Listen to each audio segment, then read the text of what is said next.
di mana kalau kita sebut dengan atau trial atau satu depression. Nah, sebelum saya lanjutkan, mungkin saya boleh ditampilkan dengan sebuah gambar tentang satu gambar yang orang gambar. Kalau sudah lihat gambar ini, sudah bisa lihat itu gambar apa itu? Gambar orang yang lagi apa? Frustasi, stres atau depresi. Nah, saudaraku, dalam Mazmur pasal 42 di sini dilukiskan tentang satu keadaan di mana seseorang sedang mengalami satu tekanan. Kalau sudah lihat dalam ayat yang ke-6, di sini dikatakan demikian, dalam Mazmur pasal yang kedua dikatakan demikian. Atau saya potong saja. Ayat yang keempat dikatakan ini, air mataku menjadi makananku siang dan malam, karena sepanjang hari orang berkata kepadaku, di mana Allahmu? Inilah yang hendak aku ingat sementara jiwaku gundah gulana, bagaimana aku berjalan maju dalam kepadatan manusia. Mendahului mereka melangkah ke rumah Allah dengan suara-suara dan nyanyian syukur, dan keramaian orang-orang mengadakan perayaan. Ayat yang ke-6, mengapa engkau tertekan, hai jiwaku, dan gelisah dalam diriku?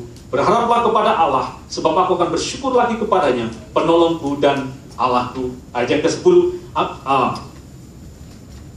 dalam bahasa Inggris saya tulis dalam bahasa Inggris, jadi kadang-kadang bingung. Nah, beda satu ayat dalam bahasa Inggris sebenarnya ayat 1 sampai 11, tapi di sini ayat 1 sampai 12, jadi beda satu ayat.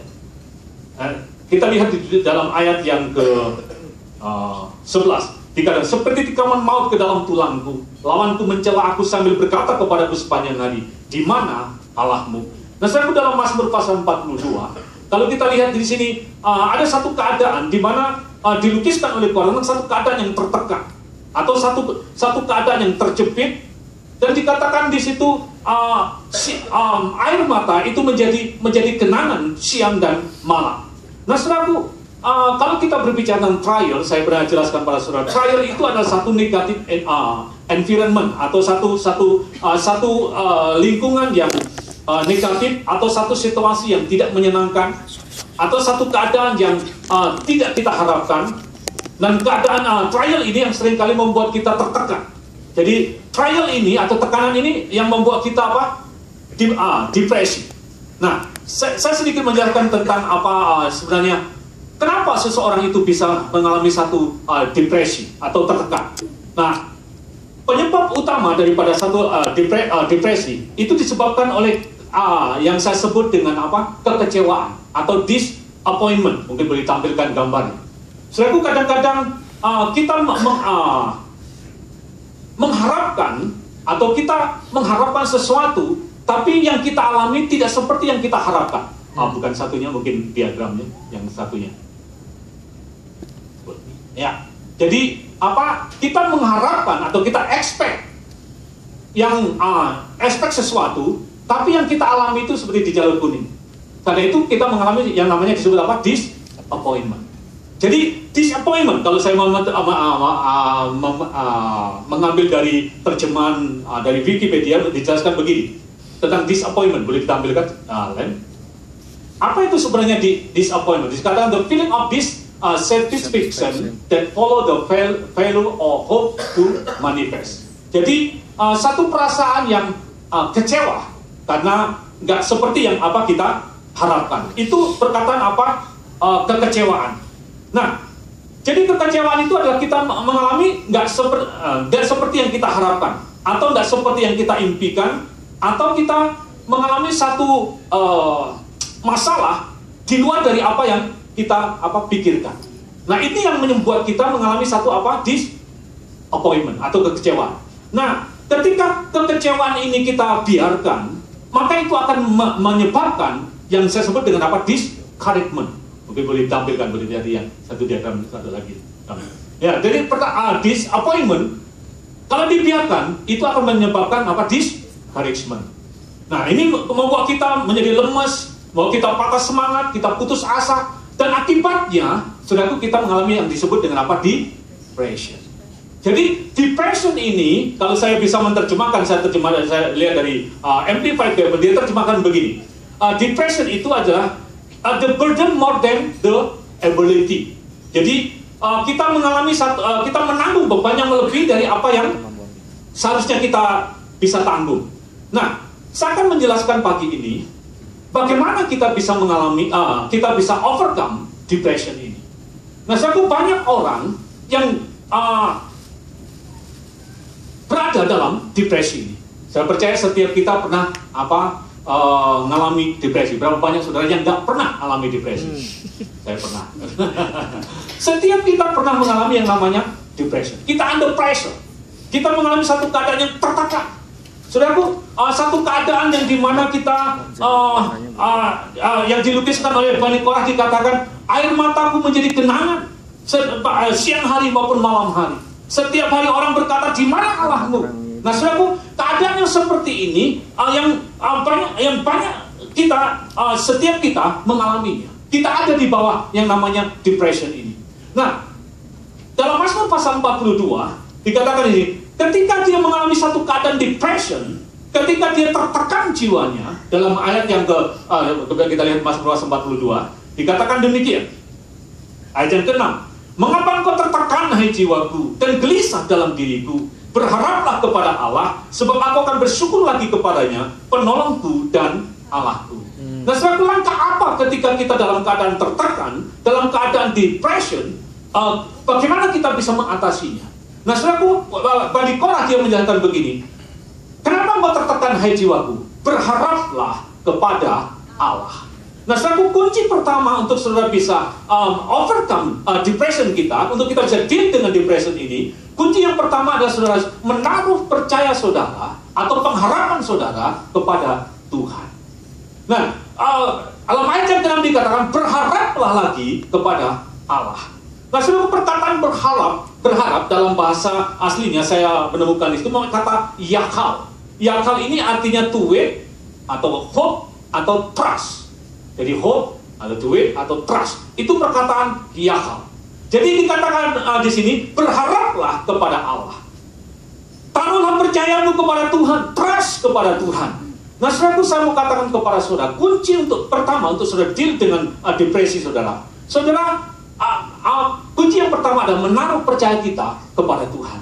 Sebuah apapun situasi yang saudara alami, jangan pernah saudara kehilangan pengharapan saudara kepada Tuhan. Jangan pernah saudara menyerah dengan keadaan, tetapi taruh iman dan pengharapan saudara kepada Tuhan. Sekalipun mungkin saudara melihat keadaan saudara sebenarnya pintu tertutup, tapi saya mau katakan kepada saudara, Tuhan bisa membuka tingkap. Taruh pengharapan kita, percaya kita kepada Tuhan. Dalam 1 Petrus pasal yang ke-5, coba kita lihat 1 Petrus pasal yang ke-5, ayat yang ke-8. Di situ Petrus dia memberikan satu ungkapan, dikatakan di situ, serahkanlah segala khawatirmu kepada Tuhan. 1 Petrus pasal yang ke-5. Ayat yang ke-7 dikatakan demikian, serahkanlah segala kekhawatiranmu kepadanya, sebab Ia yang memelihara kamu. Perkataan di situ serahkan adalah berikan atau lemparkan persoalanmu itu kepada Tuhan. Nah, saudaraku, apapun persoalan yang sedang kita hadapi, apapun tekanan yang sedang menghimpit kita, saudaraku, kita perlu belajar menaruh percaya kita kepada Tuhan. Saudaraku, Tuhan kita adalah Tuhan yang peduli, Tuhan kita adalah Tuhan yang sanggup. Suatu ketika Yosafat pernah menghadapi satu keadaan yang depression. Dia under pressure. Dikatakan dalam 2 Tawarik pasal yang ke-20 dikatakan ada tentara yang besar Meonim yang sedang mengepung Yehuda. Dikatakan Yosafat dalam keadaan ketakutan yang hebat. Tapi dalam keadaan seperti itu, saudara, dikatakan dia menaruh kepercayaannya kepada Tuhan. Karena itu dalam 2 Tawarik 20 ayat yang ke-20, gampang ingatnya, 2 Tawarik 20 dikatakan Yosafat memberikan satu penyaring, percayalah kepada Tuhan, maka kamu akan tetap teguh. Percayalah kepada nabi-nabinya, maka kamu akan berhasil. Nah, saudaraku, waktu kita kehilangan sebenarnya saudara sedang dalam tekanan atau dalam depression, jangan pernah kehilangan kepercayaan kita kepada Tuhan. Tapi kita harus menguatkan kembali kepercayaan kita kepada Tuhan, menaruh kepercayaan kita kembali kepada Tuhan. Nah, saudaraku, ketika kita menaruh kepercayaan kita kembali kepada Tuhan, seperti Yosafat dikatakan, percayalah kepada Tuhan, maka kamu akan teguh. Apa yang terjadi, saudaraku? Maka pertolongan datang daripada Tuhan. Saya kalau kita mau melihat, kalau pasal pertolongan dalam hidup kita, kita perlu menaruh pengharapan kita kepada Tuhan. Menaruh percaya kita kepada Tuhan. Saya pengharapan itu membuat saudara tetap teguh. Trust kepada Tuhan itu membuat saudara gak goyang. Kalau di dalam Ibrani pasal yang coba kita lihat sebentar. Ibrani pasal yang ke-6, ayat yang ke-19. Dikatakan demikian, pengharapan itu seperti saung yang aman bagi jiwa kita. Ibrani pasal yang ke-6. Ibrani pasal yang ke-6. Saya bacakan demikian. Pengharapan itu adalah saung yang kuat dan aman bagi jiwa kita, yang telah dilabuhkan sampai ke belakang tabir, di mana Yesus telah masuk sebagai perintis bagi kita ketika Ia menurut peraturan Melkisedek menjadi imam besar sampai selama-lamanya. Di sini dikatakan begini, pengharapan itu adalah saung yang kuat dan aman bagi jiwa kita. Saudaraku, pengharapan atau trust kita kepada Tuhan itu membuat saudara tetap bertahan. Kalau sebuah kapal dia hendak berlabuh, dia harus melemparkan jangkar itu, melemparkan saung itu. Nah, ketika saung itu sekalipun ada badai ataupun ada ombak, kapal itu akan tetap bertahan. Nah, untuk kita bisa kuat, kita bisa bertahan, saudara. Saudara nggak goyang dengan tekanan yang mungkin sedang menindis kita. Kita perlu menaruh percaya kita kepada Tuhan. Saya sangat percaya. Ketika saudara menaruh pengharapan saudara kepada Tuhan, percaya saudara kepada Tuhan, Tuhan sanggup menolong kita. Dalam Mazmur pasal 46 ada pernyataan dari Daud yang coba kita lihat sebentar. Mazmur pasal 62 ayat yang ke-6.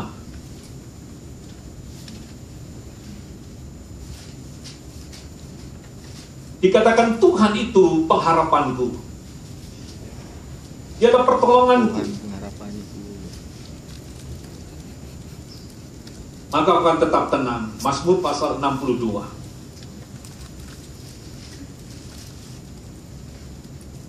Ayat yang ke-6 sampai dengan ayat yang ke-9 saya bacakan demikian. Mazmur pasal yang ke-62. Ayat yang ke-6 sampai dengan 9 dikatakan demikian. Hanya pada Allah saja kiranya aku tenang, sebab daripadanya lah harapanku. Hanya Dialah gunung batuku dan keselamatanku. Kota bentengku aku tidak akan goyah. Pada Allah ada keselamatanku dan kemuliaanku. Gunung batu kekuatanku, tempat perlindunganku ialah Allah. Ayat yang ke-9. Percayalah kepadanya setiap waktu, hai umat. Curahkanlah isi hatimu di hadapannya. Allah ialah tempat perlindungan. Nah, saudaraku, dikatakan percayalah kepadanya setiap waktu. Nah, saudaraku, trust kita kepada Tuhan, ketika kita menaruh percaya kita, pengharapan kita kepada Tuhan, itu akan membuat saudara tenang. Itu akan membuat saudara kuat dan tahan terhadap tekanan. Jadi untuk kita bisa mengatasi depresi dalam hidup kita, saudara harus belajar untuk menaruh percaya kita kepada Tuhan. Amen. Suatu saat ada seorang pemimpin besar yang kita kenal, namanya Musa. Pada waktu dia membawa orang Israel keluar dari tanah Mesir, dan mereka masuk ke dalam satu areal yang disebut dengan padang gurun. Pada waktu mereka di padang gurun, Tuhan memelihara mereka. Waktu mereka memerlukan air, gunung batu dipukul oleh Musa dan air keluar. Pada waktu mereka perlu makanan, ada mana yang turun dari langit. Nah, suatu saat saudaraku, orang-orang Israel ini dikatakan mereka ini adalah bangsa yang tegar tengkuk. Mereka ini bangsa yang nggak tahu berterima kasih. Pada waktu mereka nggak ada makanan, ada mana turun. Pada waktu nggak ada air, ada gunung batu keluar. Suatu saat saudaraku, mereka ini mulai mengeluh. Selama mereka ada di padang gurun, mereka tidak pernah makan yang namanya apa? Daging. Dan waktu mereka memikirkan, kenapa Musa bawa kami kemari? Waktu kami ada di Mesir, kami bisa makan daging, kami bisa makan bawang merah, bawang bombay, bawang putih. Tapi di padang gurun kami hanya makan setiap hari, kami hanya makan mana yang sama. Mereka mulai menggerutu, mereka mulai mengeluh. Dan saudaraku, waktu mereka semuanya menggerutu dan mengeluh, itu membuat Musa menjadi apa? Tertekan. Kalau saya membaca dalam Bilangan dikatakan, Musa dikatakan dia marah, seperti itu. Dia bangkit amarahnya kepada Tuhan. Dia berkata begini, Tuhan, apakah aku yang mengandung bangsa ini? Apakah dia melahirkan mereka? Kenapa aku harus menanggung mereka ini ada di pundakku? Sebab Musa dalam keadaan yang depresi berat. Dan waktu dalam keadaan seperti itu, saudaraku, dia dalam pelurusan kepada Tuhan, dan Tuhan berkata begini, besok aku akan beri mereka makan daging. Waktu Musa berkata, Tuhan berkata, besok aku akan beri mereka daging. Musa karena dia di bawah tekanan, sampai di bawah depresi, dia berkata begini, Tuhan, mana mungkin kita bisa kasih makan 600 orang laki-laki, kalau dihitung jumlahnya berkira sekitar 3 juta. Apakah mungkin kita bisa kasih mereka makan daging? Seandainya Tuhan ada lembu ternak atau apapun dikirim, tidak cukup untuk mereka untuk kasih makan mereka daging. Apa jawaban Tuhan? Coba kita lihat dalam kitab Bilangan pasal yang ke-11. Tuhan menjawab sederhana kepada Musa. Saudaraku, untuk kita bisa menang atas depression, kita perlu belajar menaruh percaya kita kepada Tuhan. Tuhan deal dengan depresi yang dialami oleh Musa. Dia berkata sedang dalam Bilangan pasal yang ke-11. Bilangan pasal 11 ayat 23.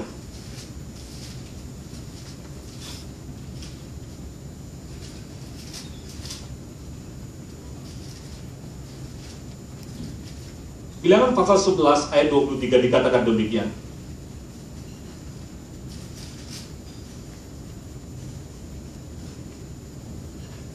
Kalau saya lihat dari ayat yang 4 sampai selanjutnya, itu komplain Musa kepada Tuhan. Tuhan menjawab Musa demikian, masakan kuasa Tuhan akan kurang untuk melakukan itu? Sekarang engkau akan melihat apakah firmanku menjadi kepadamu atau tidak. Ayat 22 kalau saya lihat, Musa berkata ini, dapatkah sekian banyak kambing domba dan lembu sapi disembelih bagi mereka sehingga mereka mendapat cukup? Atau dapatkah ditangkap segala ikan di laut bagi mereka sehingga mereka mendapat cukup? Tapi jawab Tuhan, kalau dalam bahasa Inggris dikatakan, masakan kuasa Tuhan akan kurang untuk melakukan aku. Dikatakan, masakan kuasa itu apa? Unlimited. Jadi apa? Kuasa Tuhan itu apa? Cukup untuk selesaikan setiap persoalan dalam hidup kita. Sehingga waktu Musa menghadapi satu depresi, Tuhan berkata, masakan kuasaku apa? Kurang untuk mengatasi. Dikatakan dalam bahasa Inggris, boleh tekan dulu, sorry Denny.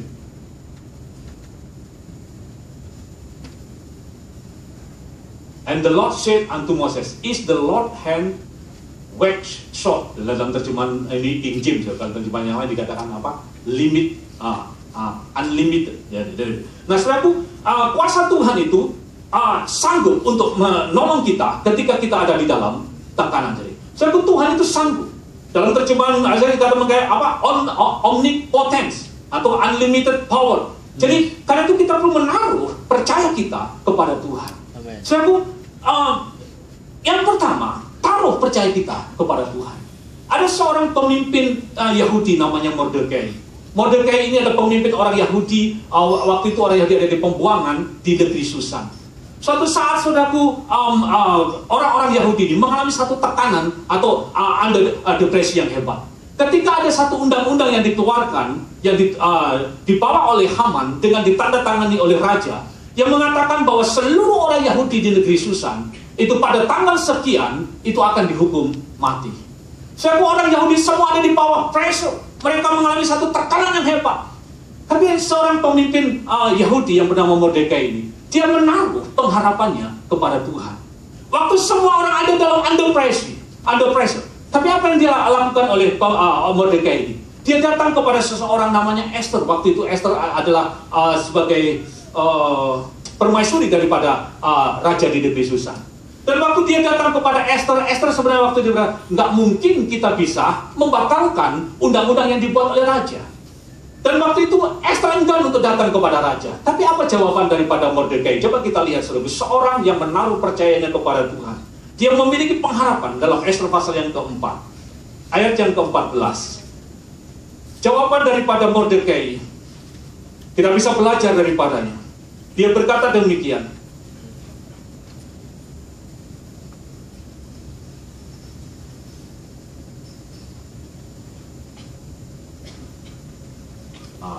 Ada satu mungkin selanjutnya, coba selanjutnya. Ya. Dikatakan demikian, ayat 13 dan ayat 14. Ayat potong saja 14. Sebab sekalipun engkau, ini Mordekai berkata kepada Esther, sebab sekalipun engkau pada saat ini berdiam diri saja. Sudah lihat di sini. Bagi orang Yahudi akan timbul juga pertolongan dan kelepasan dari pihak lain. Saya Mordekai, dia seorang yang trust kepada Tuhan. Dia tahu bahwa dia adalah sebagai bangsa kepunyaan Tuhan, sebagai apa? Saya katakan sebagai bangsa pilihan atau umat perjanjian. Dia tahu, karena dia berkata bahwa bagi orang Yahudi akan timbul pertolongan. Saudaraku, waktu kita under pressure, kita perlu belajar menaruh percaya kita kepada Tuhan. Kita perlu menaruh pengharapan kita kepada Tuhan. Kalau saya memberikan satu contoh yang lain, saudaraku, tentang Daud. Waktu Daud ada di Siklag, dia melihat kota di mana dia tinggal, keluarganya tinggal, hartanya berada, dibakar habis. Maka dikatakan Siklag dibakar habis. Daud dikatakan dia dalam keadaan yang sangat tertekan. Dikatakan tentaranya, orang-orang yang bersama dengan dia itu pun berbalik memusuhi dia. Daud ada di dalam satu keadaan yang depresi hebat. Tapi apa yang dilakukan oleh Daud dalam keadaan seperti itu dikatakan? Waktu dalam ayat selanjutnya dikatakan, udah nggak ada air mata lagi untuk bisa keluar. Dia nangis sudah nggak ada air mata lagi. Tapi waktu dalam keadaan ada pressure seperti itu, apa yang dilakukan Daud? Dia menguatkan kepercayaannya kepada Tuhan. Saudaraku, apapun yang sedang menekan jiwa kita, tapi belajar menaruh percaya kita kepada Tuhan. Serahkanlah khawatirmu kepada Tuhan, karena Dialah yang mempedulikan kamu. Saudaraku, taruh percaya kita kepada Tuhan. Waktu saya pertama kali melayani Tuhan, saudara, saya pergi ke satu daerah yang gersang, daerah Indonesia Timur. Waktu saya mau berangkat untuk pergi ke Kupang, saya memerlukan tiket bolak balik itu sekitar 1 juta. Dari Surabaya, Bali, Lombok, Mamere, Flores, Larang sampai ke Kupang itu naik perahu atau naik perahu. Itu perlu untuk sekali jalan sekitar 500.000.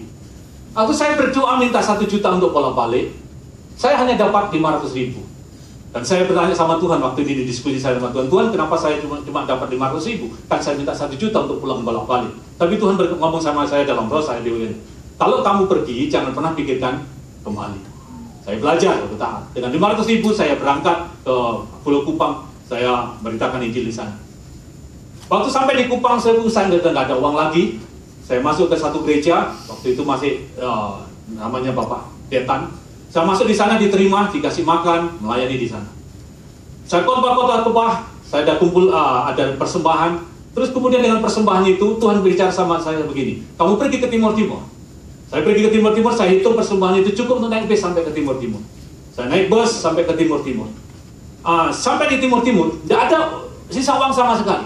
Saya tidak tahu pergi kemana, tidak bawa bekal apa-apa. Itu tahun 89, waktu itu usia saya sekitar 20-an, tahun 89.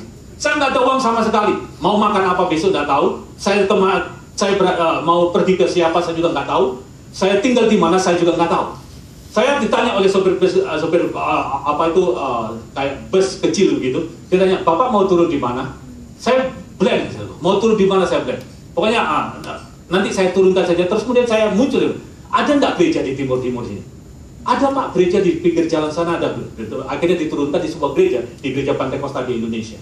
Waktu saya diturunkan di sana, saya kosong apa-apa. Pikiran saya, anak kita bilang kalau kamu pergi, nggak usah pikirkan bawa apa-apa. Kalau siapa terima kamu, tinggal di sana, dikasih makan, terima, sampai kamu pergi. Saya lakukan seperti yang sama. Itu tahun 89, itu bukan abad pertama, itu abad 20. Jadi saya nggak ada bekal apa-apa. Saya masuk ke gereja Pentakosta di sini, ketemu dengan pendetanya. Dengan pendeta saya ceritakan begini. Terus kemudian karena dia melihat itu, dia dalam kata nggak mau menerima saya. Akhirnya dia diarahkan saya ke satu tempat. Bapak pergi saja ke sini. Saya dibawa ke satu tempat, akhirnya saya di situ diterima. Saya dengan tangan kosong, saya tinggal di sana. Waktu saya tinggal di satu tempat itu dengan seseorang, kebetulan orang dari Surabaya, saya disambut dengan mereka. Setiap hari saya dikasih makan.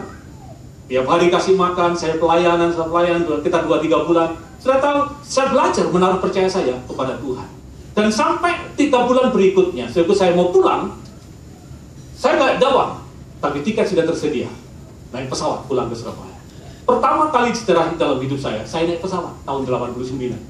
Anak saya sudah umur 3 bulan dan naik pesawat.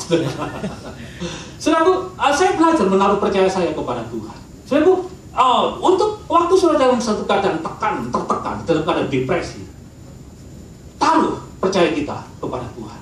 Itu adalah cara kita deal dengan depresi kita. Kenapa seringkali kita ada di bawah under depression dan kita tidak bisa keluar, saudara? Kunci yang pertama, taruh percaya kita kepada Tuhan. Tuhan masih sanggup dan Tuhan mau. Jadi ketika kita menaruh percaya kita kepada Tuhan, saudara, maka kita akan bisa melihat pertolongan Tuhan dalam hidup kita. Nah, dalam Mazmur pasal 43, kenapa engkau tertekan, hai jiwaku? Kenapa engkau gelisah dalam diriku? Percayalah kepada Tuhan, berharaplah kepada Tuhan, trust kepada Tuhan. Saudara, kunci yang pertama, taruh percaya kita kepada Tuhan. Amin. Coba katakan sebelah kanan seperti percaya sama. Percaya. Saudara, yang pertama percaya kepada Tuhan. Yang kedua dalam Mazmur pasal 42 tadi dikatakan demikian. Percayalah kepada Tuhan, dan kemudian ayat selanjutnya dalam pasal yang ke-42, bersyukurlah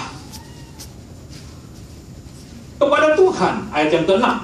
Berharaplah kepada Allah, sebab aku akan bersyukur lagi kepadanya, penolongku dan Allahku. Saudaraku, kunci yang kedua untuk kita bisa deal dengan depresi kita. Yang pertama, saudaraku, taruh percaya kita kepada Tuhan. Yang kedua, yang kita perlu lakukan adalah kita mempersembahkan trust in God. Yang kedua adalah sacrifice of praise. Saya mempersembahkan korban pujian atau ucapan syukur kepada Tuhan. Nah, ketika dikatakan, kenapa engkau tertekan, hai jiwaku?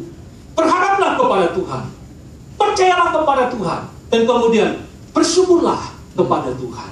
Saya yang kunci yang kedua adalah kita perlu memberikan satu pujian atau ucapan syukur kepada Tuhan ketika kita ada di dalam tekanan. Saya kalau kita memuji Tuhan, bersyukur kepada Tuhan, kalau kita ada waktu kita ada dalam keadaan yang baik, semuanya aman-aman, semuanya under control, maka pujian atau ucapan syukur kita itu adalah sesuatu yang biasa. Tetapi ketika saudara ada di dalam tekanan, ketika saudara sedang menghadapi satu masalah, saudara sedang depresi, dan saudara memutuskan, aku mau memuji Tuhan, itu yang saya sebut dengan apa? Korban syukur kepada Tuhan. Dan pujian yang kita lakukan ketika kita ada dalam tekanan, ketika kita sedang depresi, itu adalah pujian yang sangat menyenangkan hati Tuhan. Yang kedua yang kita perlu lakukan adalah persembahkanlah korban syukur kepada Tuhan.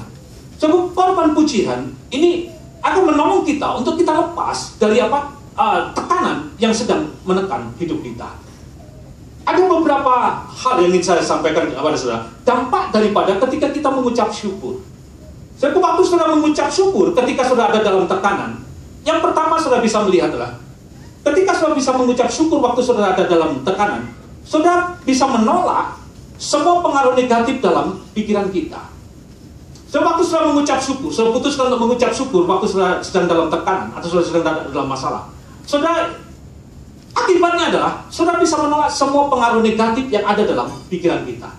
Perasaan takut, perasaan khawatir, perasaan tidak bisa, perasaan putus asa, itu semua akan kita tolak ketika sudah mengucap syukur kepada Tuhan. Nah, seringkali kita mengalami pressure karena kita dikuasai oleh perasaan ketakutan ini. Nah, ketika kita belajar untuk memutuskan untuk mengucap syukur atau memutuskan memuji Tuhan, maka saudaraku, itu akan semua pikiran-pikiran yang negatif itu akan kita tolak. Itu akan kita bersihkan dari pikiran kita. Jadi korban pujian itu dampaknya luar biasa. Saudara. Jadi saudara bisa menolak semua pengaruh negatif dalam kehidupan kita. Dan yang kedua, saudara, ketika saudara mengucap syukur, saudara bisa memuji Tuhan waktu saudara dalam kesesakan. Saudara bisa melihat Tuhan lebih jelas daripada masalah saudara. Nah, seringkali saudaraku, kita ini terfokus kepada persoalan kita. Waktu saudara sedang dalam tekanan, yang seringkali pikiran kita, mata kita, hati kita, itu ada dalam pada persoalan itu. Karena itu persoalan yang tadinya sebenarnya biasa, jadi semakin besar, dan seperti Goliat. Nah, ketika kita mengucap syukur, memutuskan untuk memuji Tuhan, memutuskan untuk mengucap syukur kepada Tuhan, maka mata kita bukan fokus kepada masalah, tapi fokus kepada Tuhan. Saudara, orang Israel ada dalam depresi karena mereka yang dia lihat adalah Goliat. Tapi Daud, saudara, dia tidak ada dalam depresi karena yang dia lihat adalah Tuhan. Karena itu ucapan syukur itu akan menolong saudara untuk selalu bisa melihat Tuhan dengan jelas. Nah, seringkali kita tertekan, kita depresi karena kita nggak bisa lihat Tuhan. Yang kita lihat adalah apa? Masalah kita.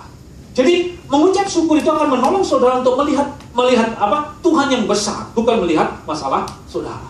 Dan yang ketiga, sebagai dampak daripada ucapan syukur, kalau saya ingin bagikan lagi, itu akan menciptakan satu atmosfer yang membuat iman kita itu jadi aktif. Saya kenapa? Seringkali waktu saudara ada dalam masalah, saudara yang saudara alami adalah apa? Discouragement, saudara lemes, apa? Tawar hati, saudara kadang-kadang apa? Putus asa. Nah, ketika saudara mengucap syukur, saudaraku, itu akan mengaktifkan iman saudara. Yang tadinya kita lemes, kita tawar hati, kita putus asa, ketika saudara mengucap syukur, itu akan ada atmosfer yang membuat iman saudara jadi aktif. Dalam Mazmur pasal 22 ayat yang keempat dikatakan begini, bahwa Tuhan itu hadir dalam pujian umatnya. Ketika kita mengucap syukur hadirat Allah turun, iman kita akan aktif. Nah, kalau iman kita itu aktif, saudaraku, iman kita itu bangkit, saudaraku, maka kita akan keluar dari depresi yang sedang menekan hidup kita. Jadi ucapan syukur itu akan menciptakan apa? Atmosfer yang mengaktifkan iman dalam diri kita. Jadi yang ingin saya katakan kepada saudara, korban pujian sebenarnya dalam perkataan di situ mengucap syukur itu berasal dari kata yadah. Yadah ini artinya adalah thanksgiving atau praise atau shout. Itu perkataan apa? Yadah. Nah, yang ingin saya katakan kepada saudara, korban pujian itu luar biasa. Bahkan saya mau katakan kepada saudara, korban pujian itu yang bisa membuka pintu gerbang surga, dan saudara bisa melihat manifestasi Tuhan untuk menolong saudara. Dalam Mazmur pasal yang ke-1 dikatakan, masuklah pintu gerbangnya dengan apa? Ucapan syukur. Jadi ucapan syukur itu akan membuka pintu gerbang surga. Itu akan membuat Tuhan itu bertindak bagi kita. Amen. Waktu Yosafat dalam keadaan tertekan, waktu dia dalam depresi karena tentara Meuninya begitu besar, dia menyanyikan satu pujian, sebab Tuhan baik, bahwasanya untuk selama-lamanya kasih setia. Ketika dia menyanyikan ucapan syukur, maka dikatakan Tuhan membuat penghadangan kepada apa? Tentara Meunim itu. Nah, saudaraku, ucapan syukur itu kuasanya luar biasa. Kalau saudara belajar, saudara mempelajari dan saudara meneliti, saudaraku, ada kuasa yang luar biasa di balik pengucapan syukur. Dalam Mazmur pasal yang ke-50 dikatakan, ucapan syukur itu adalah satu persembahan yang menyenangkan hati Tuhan dan satu ucapan bibir yang memuliakan nama Tuhan. Nah, ketika kita mengucap syukur, saudaraku, itu surga itu terbuka bagi kita dan Tuhan itu akan hadir dan memanifestasikan dirinya, akan bertindak untuk menolong kita. Saya akan tunjukkan kepada saudara. Saudara pernah mendengar kisah yang sangat terkenal, yaitu tentang Yunus. Saudara sekolah minggu, saudara tahu cerita ini. Yunus masuk ke dalam apa? Perut ikan. Dalam Yunus pasal yang kedua, sudah dikatakan itu. Waktu Yunus ada di dalam perut ikan, di sana dikatakan, saudara bisa bayangkan seseorang ada dalam perut ikan, kalau ada dalam kapal selam masih mending. Ini dalam perut ikan. Dikatakan, aku ada dalam kegelapan. Dikatakan, aku dalam keadaan yang begitu tertekan. Bahkan dikatakan, maut itu meliputi aku. Dia dalam keadaan yang tertekan, dalam keadaan yang depresi hebat. Apa yang dilakukan oleh Yunus dalam pasal yang kedua? Kalau di situ dikatakan doa daripada Yunus. Tapi kalau saya lihat dalam ayat yang ke-9 dikatakan, maka aku akan mempersembahkan apa? Korban syukur kepada Tuhan. So, ketika Yunus dalam perut ikan, dia dalam keadaan gelap, dalam keadaan pahit, dalam keadaan yang depresi hebat, apa yang dilakukan? Aku memutuskan untuk mempersembahkan korban syukur kepada Tuhan. So, kalau kita menyanyikan syukur pada waktu senang, bukan korban. Tapi ketika kita dalam keadaan yang tidak senang, dalam keadaan yang tidak nyaman, dalam keadaan yang tidak enak, kita bisa mengucap syukur dan memuji Tuhan, itu adalah satu korban kepada Tuhan. Maka ketika Yunus dikatakan, aku akan mempersembahkan korban syukur kepada Tuhan, dalam ayat yang selanjutnya dikatakan, maka Tuhan memerintahkan ikan itu untuk memuntahkan Yunus ke darat. Kalau sudah melihat pertolongan Tuhan, pintu gerbang surga terbuka, persembahkan korban syukur kepada Tuhan. Amen. Dalam Kisah Rasul pasal yang ke-16, ada seorang hamba Tuhan yang sangat terkenal namanya Paulus dengan Silas. Suatu saat dia oleh keputusan Mahkamah Filipi diputuskan untuk Paulus dengan Silas masuk ke dalam satu penjara, ya dikatakan itu penjara Filipi, penjara yang paling dalam. Dan dikatakan pada ayat yang selanjutnya dikatakan, di tengah malam. Saya senang dengan perkataan in the midnight. Dan midnight itu artinya keadaan yang paling gelap.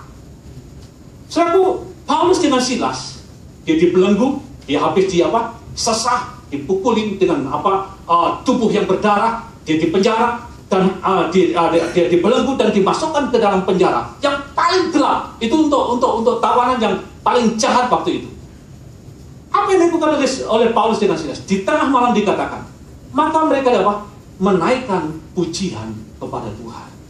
Saya pun di tengah malam dalam keadaan yang nggak nyaman, dalam keadaan yang nggak enak, dalam keadaan yang perasaannya itu dikatakan perasaannya itu pahit, tapi dalam keadaan seperti dikatakan, dia di tengah malam dia memuji, menyembah Tuhan. Dan ketika Paulus dengan Silas menaikkan pujian kepada Tuhan, maka Alkitab kata, maka terjadilah gempa bumi yang hebat dan pintu-pintu penjara terbuka. Saya mau katakan kepada saudara, korban syukur itu akan melepaskan saudara dari tekanan atau depresi yang saudara alami dalam hidup saudara.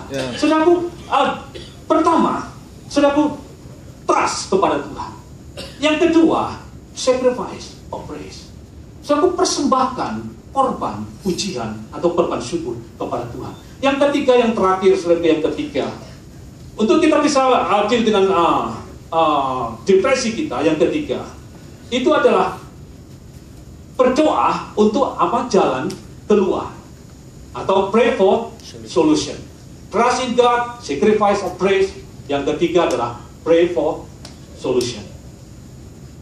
Berapa banyak saudara percaya setiap persoalan pasti ada jalan keluarnya? Amin. Setiap persoalan itu ada jalan keluar. Nah, saudaraku, dalam 1 Korintus pasal yang ke-10 dikatakan demikian. Persoalan-persoalan atau pencobaan-pencobaan yang kamu alami itu adalah biasa. Karena pada waktu kamu dicobai, pada waktu kamu mengalami persoalan, Tuhan akan memberikan jalan keluar.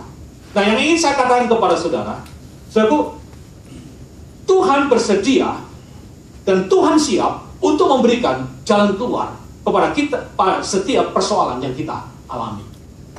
Karena itu sangat penting untuk kita ketika saudara ada dalam satu tekanan, dalam satu masalah. Pertama, taruh percaya saudara kepada Tuhan. Yang kedua, persembahkan korban syukur kepada Tuhan. Yang ketiga, minta solusi kepada Tuhan. Pray for solution. Dalam Yakobus pasal yang pertama dikatakan pasal yang pertama dikatakan demikian. Kalau ada di antara kamu yang kekurangan hikmat, mintalah hikmat. Maka Tuhan yang dengan kemurahannya dia akan memberikan hikmat kepada kamu. Saudaraku, hikmat itu adalah satu pencerahan, atau satu inspirasi, atau satu solusi. Jadi kalau kita sedang dalam satu persoalan, Tuhan punya solusi. Amen. Karena itu, apa yang kita lakukan? Kita minta kepada Tuhan satu solusi. Maka ketika kita minta solusi kepada Tuhan, Tuhan akan memberikan satu pencerahan, Tuhan akan memberikan satu inspirasi, Tuhan akan memberikan kepada kita hikmat untuk kita menangani masalah yang kita hadapi dalam hidup kita. Jadi, yang perlu kita lakukan adalah berdoa, minta solusi. Karena itu, langkah ketiga ini, berdoa. Atau perkataan berdoa itu saya sedang menyebutnya adalah bukan hanya sekedar berdoa, tapi kita berseru kepada Tuhan untuk satu solusi. Dalam Mazmur pasal yang ke-50, coba kita lihat. Mazmur pasal 50 ayat 14 dan 15. Mazmur pasal 50.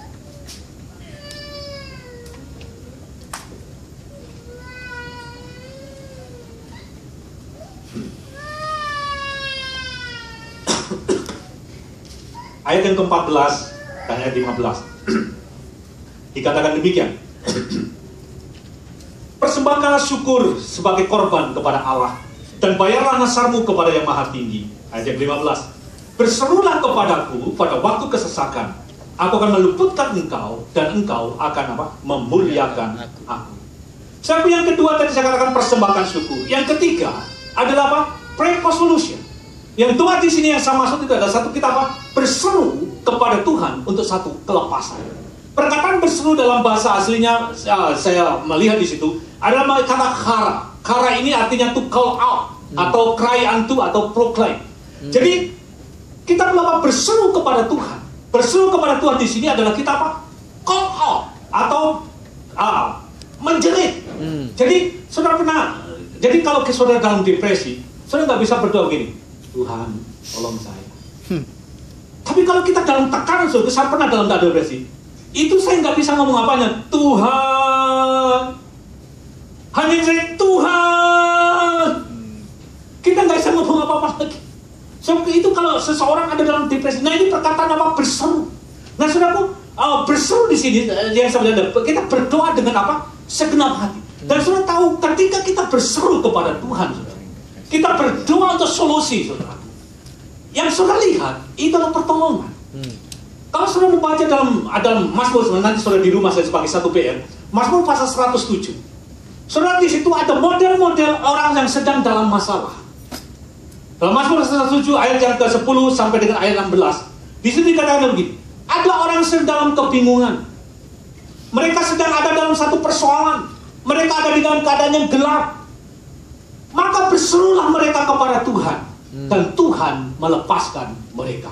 Kalau sudah belajar dalam Mazmur pasal 107 itu, ada model, ada orang dalam gelap, ada orang sedang sakit, ada orang yang sedang mereka bingung, nggak tahu jalan. Tapi waktu mereka berseru kepada Tuhan, Amen. Dan Tuhan melepaskan mereka. Saya kunci yang ketiga, apapun depresi yang sedang saudara alami, ketika saudara menaruh percaya saudara kepada Tuhan, saudara mulai tahu mengucap syukur kepada Tuhan, dan langkah yang ketiga saudara berseru kepada Tuhan, maka Tuhan akan melepaskan saudara. Saudaraku, ketika kita berseru, kita akan lihat kelepasan. Badai apapun dalam hidup kita, kesulitan seperti apapun, masalah seperti apapun yang kita hadapi, ketika kita berseru, Tuhan akan melepaskan kita. Saudara pernah mendengar seorang yang bernama Bartimeus. Dia seorang yang buta. Saudara, orang yang buta itu orang yang sudah nggak ada apa, hopeless, udah nggak ada apa pengharapan lagi, gelap hidupnya. Pada saat saudaraku dia mendengar tentang Yesus, dan waktu dia mendengar tentang Yesus, ada pengharapan dalam dirinya. Keadaan yang gelap, keadaan yang nggak ada harapan, itu bisa dirubah. Dia punya pengharapan itu. Dan waktu dia ada mendengar Yesus lewat, saudaraku, apa yang dilakukan oleh Bartimeus? Dia berseru, dia berkata, Yesus anak Daud, kasihanilah aku. Waktu dia berseru seperti itu, orang-orang di sekitarnya diam. Tapi dia nggak berhenti. Dia berseru lebih keras lagi. Dia berkata, Yesus anak Daud, kasihanilah aku. Kedengaran murid-muridnya itu ganggu. Muridnya berkata, diam. Kamu apa yang kamu kata itu ganggu kami. Dia nggak diam. Tapi dia berseru lebih kuat lagi. Dia kata, Yesus anak Daud, kasihanilah aku. Dan Alkitab mencatat dalam Markus pasal yang ke-10. Ketika Yesus mendengar dikatakan, maka dia berhenti. Dia berkata, siapa yang berseru ini? Katakan, panggil dia. Dan saudaraku, dia panggil apa yang dia kehendaki. Apa yang kau kehendaki daripadaku? Rabi, biarlah aku dapat melihat.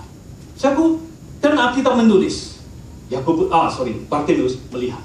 Tapi yang ingin saya katakan kepada saudara, saudara pernah mendengar kisah tentang Yosua. Waktu dia berperang melawan orang Ai. Dia berdoa supaya apa? Matahari itu apa? Berhenti. Dan matahari berhenti. Tuhan mendengar doa orang benar.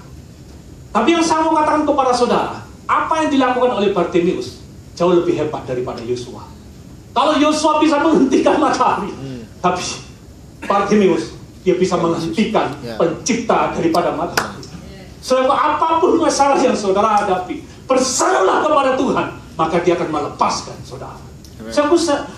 Dalam kehidupan saya pribadi, saya juga pernah mengalami depresi. Tapi ketika saya berseru kepada Tuhan, Tuhan melepaskan saya. Saya pernah suatu saat, saudaraku, saya pernah disalah mengerti oleh orang. Istri saya ini malah ingatkan saya, memang kadang-kadang kamu, orang belum berhenti bicara, kamu sudah tutup. Saudaraku, saya pikir biasanya kalau sudah oke, selesai, itu sudah selesai. Waktu saya di Timur-Timur, saya pernah seorang jemaat, itu telepon saya. Dia sering cerita masalahnya tentang pegawainya, terus kemudian udah selesai. Waktu itu nggak pakai handphone, saya telepon yang meja itu. Dia sudah selesai, oke. Saya taruhlah telepon itu. Waktu saya taruh telepon itu, ternyata di telinganya belum ditaruh. Jadi dengarlah ya. Menurut dia, setelah saya dengar cerita, dia berkata pendeta ditelepon banting telepon.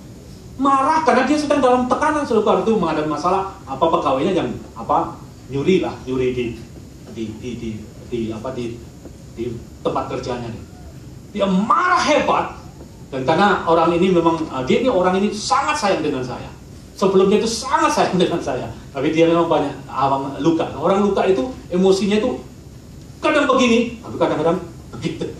Jadi dia sangat sensitif karena dipikir saya banting. Nah waktu itu dia mulai marah dengan saya hebat, mempengaruhi seluruh jemaat, dikatakan pendeta ini tutup dia itu banting telepon. Saudaraku, dalam keadaan seperti itu, saudara, apa yang saya lakukan? Saya jelaskan, saya bilang, saya telepon kembali, saya minta ibu, saya minta maaf kalau itu dia tidak mau terima. Jadi saya pertama dengan saya dia taruh teleponnya banting. Saya datang ke rumahnya, dia ke belakang, tidak mau terima saya. Saudaraku, saya tidak tahu apa lagi yang harus saya lakukan. Dalam keadaan seperti ini, saudaraku, sekalipun pintu tertutup, tapi Tuhan adalah jalan. Saya derit sama Tuhan. Saya pagi-pagi saya terlungkup sama Tuhan. Tuhan, saya ada masalah ini. Kau yang bisa menyelesaikan. Saya delosor, tahu apa? Itu saya bukan lagi doa yang biasa. Delosor Tuhan, tolong. Kenapa yang terjadi, saudara? Tidak lama kemudian, saudara, dia tengah malam, dia itu bermimpi. Saudara. Mimpinya itu aneh, sederhana. Dia mimpi melihat saya itu digendong Tuhan Yesus. Jadi melihat saya digendong Tuhan Yesus. Itu dia jam 2 pagi, saudara. Karena dia melihat saya digendong Tuhan Yesus, dia takut jangan-jangan Tuhan Yesus nanti mau murka sama dia. Jam 2 pagi dia masih pakai daster. Dia keluar dari rumahnya minta diantar suaminya datang ke rumah saya. Dia ketok pintu saya jam 2 pagi, saya masih tidur. Jam 2 pagi dia nangis-nangis, dia minta maaf sama saya. Dan saya mau katakan pada saudara, ketika kita berseru kepada Tuhan, persoalan sesulit apapun, Tuhan sanggup menyelesaikan. Saya mau katakan kepada saudara, ketika kita ada dalam depresi, berharaplah kepada Tuhan. Kenapa kau tertekan, hai jiwaku? Berharaplah kepada Tuhan. Aku akan bersyukur kembali kepada Tuhan, karena Dia adalah penolongku, kota Bethlehem. Ketika kita menaruh pengharapan kita kepada Tuhan, dan kita memberikan satu korban pujian, ucapan syukur kepada Tuhan, dan kita berseru minta solusi daripada Tuhan, Tuhan akan berikan dan keluar kepada kita. Kita panggil bersih.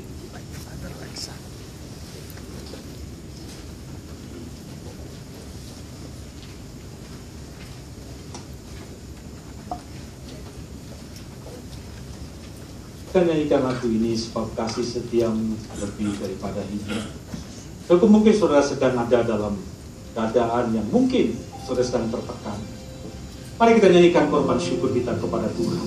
Pujian kita kepada Tuhan. Sebab kasih setiamu lebih dari itu.